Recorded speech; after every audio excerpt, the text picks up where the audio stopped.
The last part of the confidence code is be authentic. I spoke to you at the beginning about what I wanted to do, and that is to bring your perception of your ability in line with your actual ability. We wrestled for quite a while with this whole subject of confidence about whether, did you really just kind of have to be a jerk to be confident? Is that what confidence was? Was it kind of throwing your weight around? Was it the person that speaks loudest and longest and takes up the most airtime and interrupts the most? Is that actually what confidence is? Because if that's what confidence is, no wonder we don't like it very much. Throwing your weight around, the kind of swagger and the bravado. But all of the people who we interviewed about confidence, if you come back to this idea of confidence is the stuff that turns thoughts into action, it's not about swagger and bravado.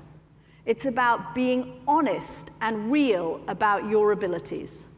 Because once you have done an honest kind of assessment of how good you are, literally write a list down of all the things that you have achieved, all the successes that you have. The very fact that you are in this hall today is a sign of how good you are, because you have been chosen to come here because your companies believe you are good.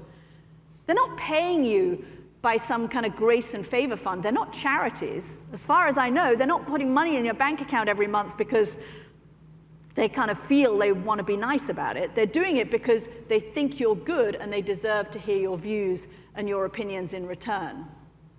But this idea of authenticity is very important. We interviewed a woman called Christine Lagarde, who's become a kind of hero of ours. She was the first female leader of the International Monetary Fund. She's now the first, she's always a first, the first female head of the European Central Bank.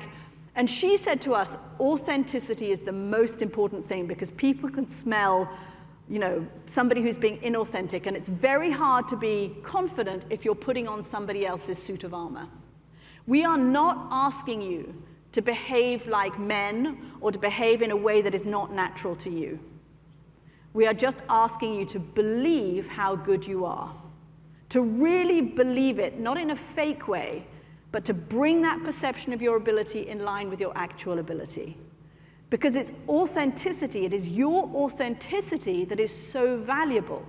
All of those things I said at the beginning about how women are better educated, how we have more degrees, more PhDs, all of those skills we bring to the table, we absolutely want you to keep those.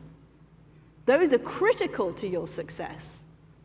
But equally critical to your success is believing how good you are.